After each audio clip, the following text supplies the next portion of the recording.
di podcast seru kami hari ini. Kenalin nih, aku Mira sebagai host di sini. Nah, kita akan membahas atau kita akan ngobrol santai-santai dulu nih mengenai bumi kita. Nah, kali ini saya tidak sendiri karena saya ditemani oleh dua narasumber yang keren dan cantik-cantik nih. Yang pertama ada Kakak Dinda. Halo Kak. Halo teman-teman, aku Dinda. Nah, yang kedua ada Kakak Selfie. Hai. Halo teman-teman. Nah, sebelum kita lanjut, pastinya teman-teman semua sudah tahu ya bahwa kita tinggal di bumi. Ya, bumi adalah tempat tinggal manusia, hewan, tumbuhan, dan di bumi juga ada air, ada udara, dan ada tanah yang sangat penting banget untuk kehidupan kita. Nah, makanya dari itu kita perlu mengetahui atau kita perlu nih untuk teman-teman semua menyadari bahwa semua itu sangat penting bagi kehidupan kita. Nah, kita harus menjaganya ya. Nah, dari sini kita akan lebih lanjut nih belajar sama kedua narasumber kita nih. Nah, pertama saya akan menanya nih sama Kakak Selfie dulu. Apa tuh Kak? Menurut Kakak Selfie nih, bagaimana sih bentuk permukaan bumi sebenarnya? Nah, menarik banget nih pertanyaannya. Nah, sebelum kita mulai lebih lanjut tentang membahas tentang bumi, perlu kita ketahui bahwa bumi itu bentuknya nggak datar loh, karena banyak dari orang yang mengira bahwa permukaan bumi itu datar kan, tapi sebenarnya enggak. Bahkan permukaan bumi itu ada yang tinggi seperti gunung, ada yang rendah seperti lembah, bahkan ada yang berisi air seperti laut dan juga sungai. Nah, perbedaan tinggi dan rendah ini Kak, kita sebut itu sebagai relief. Benar sekali itu Kak Selfie. Jadi bumi itu tidak hanya berbentuk daratan, tetapi juga ada wilayah yang tertutup air dan udara. Nah, jadi supaya kita lebih mudah belajar, jadi para ilmuwan itu membagi bumi menjadi 3 bagian, yaitu ada litosfer, hidrosfer, dan atmosfer. Nah, kalau boleh tahu tuh Kak, litosfer, atmosfer, sama hidrosfer yang Kakak sebutin tuh apa sih? Nah, jadi litosfer itu bagian daratan. Nah, kalau yang hidrosfer itu bagian perairan, dan atmosfer itu bagian udara. Jadi ketiga bagian ini itu sangat penting bagi kehidupan kita karena mereka ini saling berhubungan. Oh, jadi gitu ya. Nah, saya mau tanya lagi nih sama Kakak Dinda. Kenapa sih bentuk permukaan bumi itu bisa berubah? Nah, jadi bentuk permukaan bumi itu bisa berubah karena adanya faktor lingkungan dan aktivitasi manusia. Jadi di sini saya akan mencontohkan apa sih peristiwa lingkungan yang bisa menyebabkan rusaknya lingkungan itu.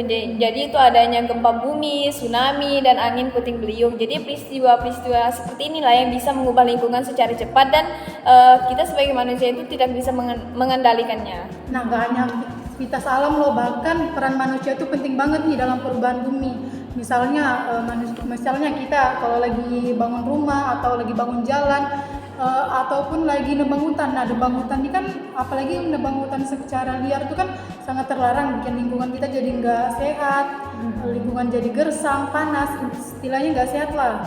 Oh, betul tuh Kak Selfie. Contohnya tuh kayak sungai tuh yang awalnya bersih tuh bisa menjadi kotor karena adanya limbah dari pabrik. Nah, jadi kita tuh sebagai manusia tuh kita tuh harus bijak dalam memanfaatkan dan membersihkan supaya lingkungan itu menjadi bersih.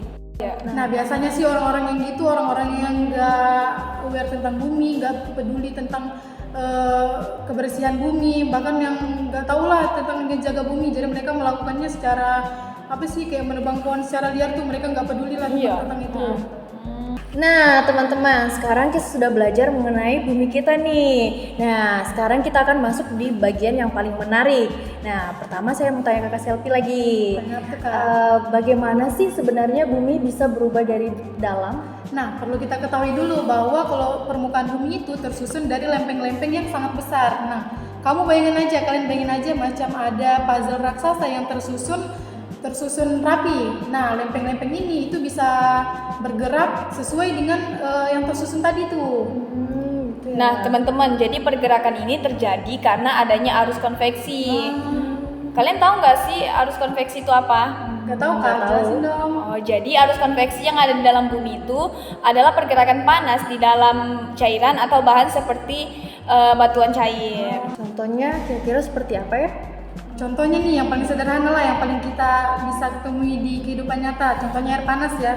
Air yang suhunya panas kan akan terus naik ke atas. Nah tapi kalau air dingin yang akan terus turun ke bawah. Nah perubahan yang terus berputar ini kita sebut sebagai konveksi. Nah, di dalam bumi juga tuh terjadi hal yang sama. Jadi panas dari dalam bumi membuat material di dalamnya itu bergerak, lalu mendorong lempeng-lempengnya tuh ke atas gitu. Adapun akibat dari yang kakak sebutin tadi itu akibatnya tuh bisa terjadi gempa bumi, tsunami, bahkan perubahan bentuk daratan. Jadi ternyata bumi itu selalu bergerak dan berubah ya.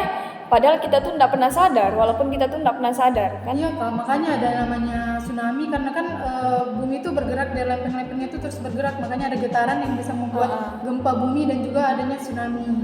Wah teman-teman, seru banget ya pembahasan kita hari ini. Nah, hari ini kita sudah mendapatkan 4 poin penting nih. Yang pertama, permukaan bumi itu tidak rata loh. Yang kedua, bumi terdiri dari litosfer, hidrosfer, dan atmosfer. Yang ketiga, bumi bisa berubah karena alam dan juga manusia loh. Dan yang keempat, lempeng bumi bergerak karena arus konveksi. Nah, dari pembahasan kita tadi nih, mungkin ada saran dan juga ada kesan-kesan dari kakak-kakak narasumber kita nih. Aku cuma mau ngasih saran aja sih kak ke buat teman-teman nih. Sekarang kan bumi yang lagi kita pijak ini merupakan warisan bagi anak cucu kita nanti. Nah jadi penting banget buat kita ngerawat bumi, ngejaga bumi, biar bumi itu gak rusak saat ditempati oleh mereka. Mungkin kalau dari saya, kita tuh tidak boleh membuang sampah sembarangan. Kita mulai dari diri sendiri. Contohnya kalau kita sendiri nih mau buang sampah, mungkin saya sendiri aja. Kalau semuanya berpikiran gitu kan pasti lebih banyak yang buang. Itu aja sih pesan dari saya. Nah, betul teman-teman. Maka dari itu penting bagi kita semua untuk menjaga dan merawat bumi kita. Nah, sekian dari podcast kami hari ini. Sampai jumpa.